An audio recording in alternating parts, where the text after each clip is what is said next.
নাই। আর এখানে ওনারা আমাদের এত স্টুডেন্ট মরার পরে ওনারা উদ্ধার কাজ চালাইছে রাত্রে 2টার সময়, ওনার প্লেন নিয়ে গেছে রাত্রে 2টার সময়। এটা কেন করছে ওনারা দিনের বেলায় করতে পারতো জিনিসটা। রাত্রে 2টার সময় ক্যাম্পাসে হচ্ছে ঢুকছে, অ্যাম্বুলেন্স ঢুকাইছে ওনারা তো দিনের বেলায় অ্যাম্বুলেন্স নিয়ে সব স্টুডেন্ট নিয়ে গেছে, তারপর রাতে 2টার সময় কেন অ্যাম্বুলেন্স ইয়াতে ঢুকে? আমাদের হোস্টেলের স্টুডেন্টরা তখন রাত করে বের হয়েছে বাহিরে, বের হওয়ার পরে হচ্ছে ওনারা এই সেনাবাহিনীর বিরুদ্ধে একটা ভুয়া স্লোগান দিছে। এটাই ছিল কালকের সেনাবাহিনীর বিরুদ্ধে প্রথম স্লোগান না, এটা দ্বিতীয় স্লোগান ছিল।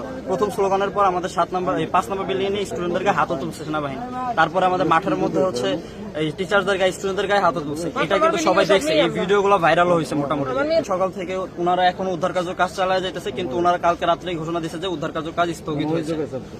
এটার বিরুদ্ধে হয়তো আজকে আন্দোলন করতে পারি যদি ওনারা সঠিক তথ্য আমাদেরকে না দেয়। আমরা যে জিনিসটা এক্সপেক্ট করে রাখছি যে এতজন স্টুডেন্ট মারা গেছে, আমরা যে জিনিসটা চোখের সামনে দেখছি, যদি ওনারা সত্যটা না বলে তাহলে আমরা অবশ্যই এটার বিরুদ্ধে একটা স্ট্রাইক নিতে বাধ্য হব। সেনাবাহিনীর বিরুদ্ধে হোক, দেশের বিরুদ্ধে হোক, যার বিরুদ্ধে হোক। কিন্তু আমাদের কথা হচ্ছে আমাদের ভাই বোনদের সঠিক বিচার আমাদের দিতে হবে।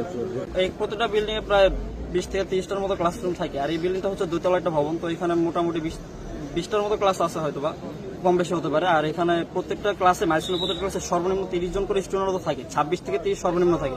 2টা ক্লাসরুমে তো কেউই বাঁচে নাই, তাহলে কেমন ওনারা বললো যে 21 জন মানে মারা গেছে?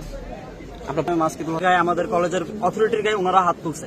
ওনাদের তো এই রাইটস আমরা দিই না। ওনাদের এখানে ডাকা হয়েছিল উদ্ধার কার্য চালানোর জন্য। ওনারা কেন আমাদের স্টুডেন্টদের গায়ে হাত তুলবে, আমাদের টিচারদের গায়ে হাত তুলবে? এটার অধিকার ওনাদের মোটসান মাইলস্টোন কলেজ 2য় বর্ষ। Thank you.